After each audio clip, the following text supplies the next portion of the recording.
Israel সম্প্রতি হিজবুল্লাহর শীর্ষ পর্যায়ের ফিল্ড কমান্ডার তালেব সামি আবদুল্লাহকে হত্যা করেছে। এই হত্যাকাণ্ড ইসরায়েল লেবাননের মধ্যে আরও বড় পরিসরে যুদ্ধের আশঙ্কা উস্কে দিয়েছে। জবাবে লেবাননের শক্তিধর এই আন্দোলন ইসরায়েলের মধ্যে 2 শতাধিক মিসাইল ছুড়েছে। তালেব সামি আবদুল্লাহর হত্যার পর হামলা এখন আরও তীব্র হবে বলেও হুঁশিয়ারি দিয়েছে তারা।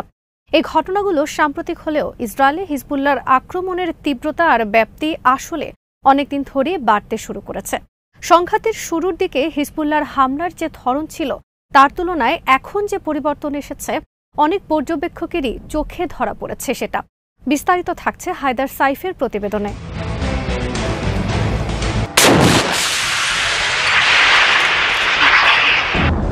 7 অক্টোবর হামাসের অভিযান এবং এরপর গাজা যুদ্ধ শুরু হলে হিজবুল্লাহ লেবাননের দক্ষিণ সীমান্তে বিচ্ছিন্নভাবে ছোটখাটো হামলা শুরু করে। ফিলিস্তিনিদের প্রতি সংহতি জানাতে এবং হামাসের ভার কমানোর জন্যই সেটা শুরু করেছিল সংগঠনটি।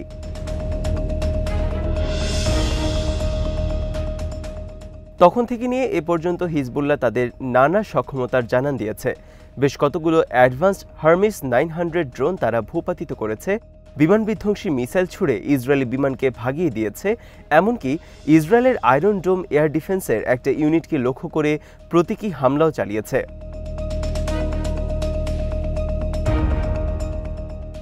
হিজবুল্লাহ বিশেষজ্ঞ ও কার্ডিফ ইউনিভার্সিটির শিক্ষক আমল সাদ মনে করছেন, হিজবুল্লাহ ক্রমেই আরও বেশি দুঃসাহসী হয়ে উঠছে। তার মতে ইসরায়েল নিজেও এটা দেখে অবাক হয়েছে। তিনি বলেন, হিজবুল্লাহর অস্ত্র ভাণ্ডারে কী ধরনের অস্ত্র আছে সে ব্যাপারে ইসরায়েলের ধারণা আছে, কিন্তু তারা ভাবেনি গাজার জন্য সেগুলো ব্যবহারের দুঃসাহস দেখাবে হিজবুল্লাহ। সাদ বলেন, ইসরায়েলি বিশেষজ্ঞরা ভেবেছিলেন এই ধরনের অস্ত্রগুলো হিজবুল্লাহ হয়তো সরাসরি যুদ্ধের জন্য মজুদ রাখবে।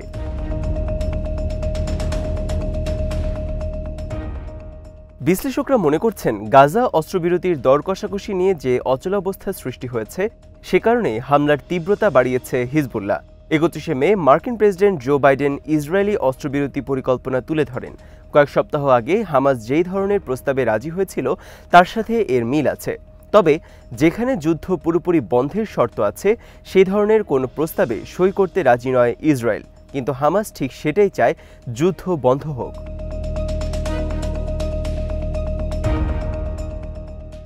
পশ্চিমা বিশ্ব আর ইসরায়েল ভাবছে হামাসের ওপর চাপ দিয়ে তাদেরকে দাবি মানতে বাধ্য করতে পারবে। অন্যদিকে হিজবুল্লাহ আবার নিজস্ব কৌশল নিয়ে মাঠে নেমেছে। যুক্তরাষ্ট্র ভিত্তিক অস্ত্র বিশেষজ্ঞ মুস্তাফা আসাদ বলেন, এই মুহূর্তে যে রাজনৈতিক পরিস্থিতি আর অচলাবস্থা চলছে সেই পরিস্থিতিতে নিজের কথা শোনানোর একমাত্র উপায় হলো নিজেদের অত্যাধুনিক সক্ষমতার জানান দেয়া। তবে তা করতে গিয়ে বৈশ্বিক চূড়ান্ত কোনো যুদ্ধে জড়ানো যাবে না। সাদু মনে করেন, গাজা যুদ্ধবিরতি নিয়ে যে অচলাবস্থা তা হিজবুল্লাহকে চাপ বাড়াতে বাধ্য করেছে।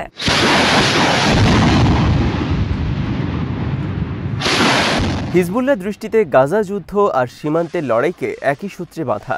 ইসরায়েলের উপর তারা চাপ বাড়াচ্ছে যাতে তারা শর্তে রাজি হয়।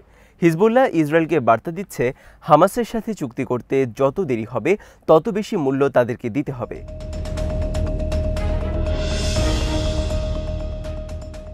এই মূল্য হল ইসরায়েলের উত্তর ফ্রন্ট অগ্নিগর্ভ হয়ে উঠবে। হিজবুল্লাহ তাদের হামলাকে আরও শানিত এবং তীব্র করবে, আরও বেশি অত্যাধুনিক অস্ত্র ব্যবহার করবে। এর কিছু কিছু এরই মধ্যে দেখানো শুরু হয়েছে। গত কয়েক সপ্তাহে বিমান বিধ্বংসী অস্ত্র ব্যবহার করেছে হিজবুল্লাহ। হিজবুল্লাহ ড্রোন ও মিসাইল হামলা ইসরায়েলের উত্তর ফ্রন্টকে বিগত কয়েক সপ্তাহ ধরে উত্তপ্ত রেখেছে। ইসরায়েলের শীর্ষ কর্মকর্তারা এতে চরম ক্ষুব্ধ। একইভাবে দক্ষিণ লেবাননে ইসরায়েলের হামলায় বেশ বিস্তীর্ণ ভূমি পুড়ে গেছে। আগুন লাগানোর জন্য ইসরায়েল এমনকি সেই মধ্যযুগীয় গোলা নিক্ষেপক পর্যন্ত ব্যবহার করেছে।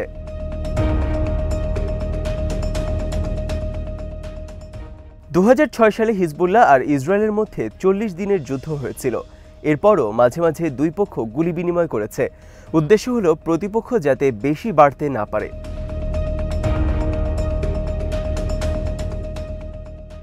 এবার যে সংঘাত শুরু হয়েছে সেখানে ইসরায়েলের বিমান হামলায় লেবাননে 450-এরও বেশি মানুষ মারা গেছে।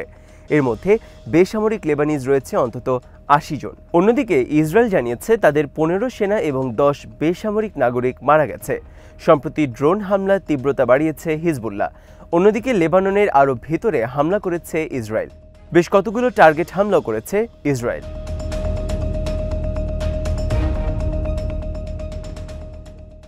2006 সালের পর এটা সবচেয়ে বড় ধরনের সংঘাত হলেও এখনও তা হিজবুল্লাহ ও ইসরায়েলের পরিসীমার মধ্যে আছে এবং বড় ধরনের কোনো যুদ্ধ এখনও বাধেনি। আসাদ মনে করেন হিজবুল্লাহ এখনও তাদের সব শক্তি ব্যবহার করছে না, এখনও তারা সংঘাতের তীব্রতা নিয়ন্ত্রণের মধ্যে রাখতে চায়। হিজবুল্লাহর ঘনিষ্ঠ বিশ্লেষক কাসিম কাসির বলেন, গাজার প্রতি সংহতি জানিয়ে এবং ইসরায়েলি আগ্রাসনের জবাব দেওয়ার জন্যই হিজবুল্লাহ তাদের হামলার ধরন পাল্টেছে। কাসির বলেন, একদিকে হিজবুল্লাহ ইসরায়েলকে প্রতিরোধের বার্তা দিচ্ছে, আবার একই সাথে এটাও বোঝাচ্ছে সংঘাতের তীব্রতা বাড়লে হিজবুল্লাহ তার জন্য তৈরি আছে।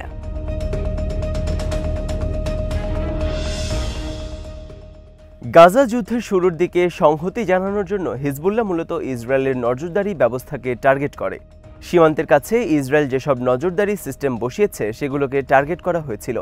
হিজবুল্লাহকে সেখানে বেশ মূল্য দিতে হয়েছে, কারণ ইসরায়েল একাধিক গ্রুপকে টার্গেট করে হামলা করত এবং একই দিনে অনেককে হত্যা করতে পারত।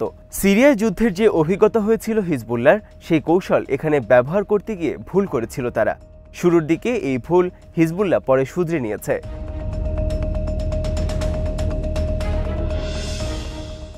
প্রথম কয়েক সপ্তাহে সিরিয়াতে যেভাবে যুদ্ধ হয়েছে সেভাবে লড়াইয়ের চেষ্টা করেছিল হিজবুল্লাহ, কিন্তু এতে তাদের বেশি ক্ষয়ক্ষতি হয়। যে কৌশল তারা নিয়েছিল সেখানে ব্রিগেড পর্যায়ে পদক্ষেপ নেওয়া হতো এবং অনেক সেনা নড়াচড়া করতে হতো।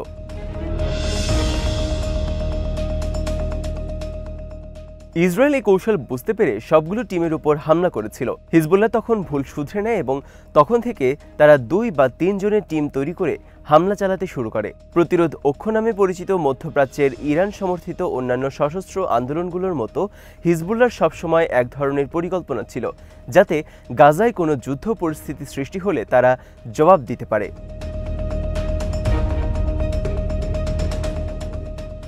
হিজবুল্লাহ ইচ্ছে করেই প্রথমে ইসরায়েলের নজরদারি সিস্টেমের উপর হামলা শুরু করে।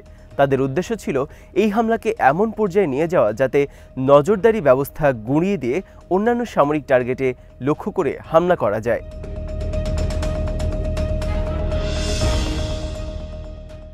সীমান্তে ইসরায়েলের নজরদারি প্রযুক্তি অচল করে দেওয়ার পর হিজবুল্লাহর স্থল অভিযান সহজ হয়ে গেছে। এরপরেই তারা অত্যাধুনিক অস্ত্রগুলোর ব্যবহার শুরু করেছে।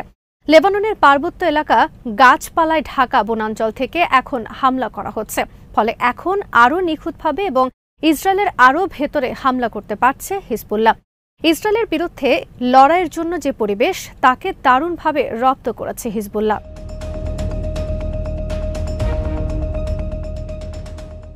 জুন মাসের শুরুর দিকে ইসরায়েলের উত্তরের হুরফেইস শহরে ড্রোন হামলা করেছিল হিজবুল্লাহ। ওই হামলায় ইসরায়েলের এক সেনা নিহত এবং অন্তত 10 জন আহত হয়। হিজবুল্লাহ জানে স্বল্প পাল্লার হামলাগুলো পুরোপুরি সফল। প্রযুক্তিকে তারা ভৌগোলিক পরিবেশের সাথে মিলিয়ে কাজে লাগাচ্ছে।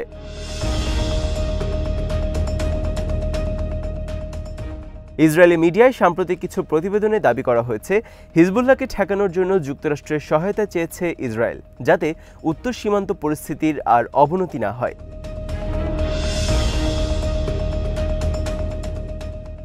এছাড়াও লেবাননের আকাশে হিজবুল্লাহ ইসরায়েলি ড্রোন সফলভাবে ভূপাতিত করার পর ড্রোন তৈরি কোম্পানি এলবিট সিস্টেমসের শেয়ারের দর পড়ে গেছে।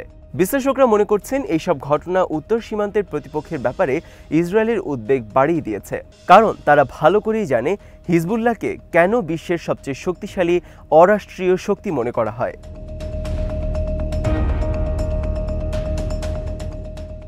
ইসরায়েল বুঝেছে সীমান্তের ওপারে যারা আছে তারা হামলার জবাব দেওয়ার শক্তি রাখে। হিজবুল্লাহর জন্য এটাই অনেক বড় অর্জন, কারণ অন্যান্য সীমান্তে ইসরায়েলের যে সক্ষমতা ও প্রযুক্তি রয়েছে সেখানে তাদেরকে চ্যালেঞ্জ করার মতো কেউ নেই। গুণগত ও সংখ্যাগত দিক থেকে হিজবুল্লাহর হামলার যে সক্ষমতা, সে কারণে ইসরায়েল সম্ভবত তালেব সামি আবদুল্লাহকে হত্যা করেছে।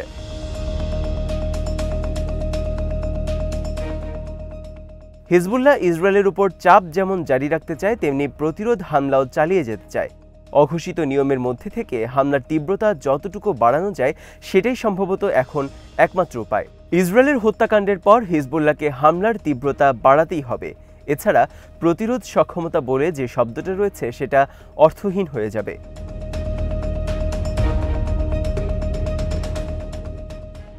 আজ এখানেই শেষ করছি। সমরাস্ত্র, প্রতিরক্ষা ও কূটনীতির নানা তথ্য জানতে চোখ রাখুন বিডিভিউস ইনফোটেনমেন্টে।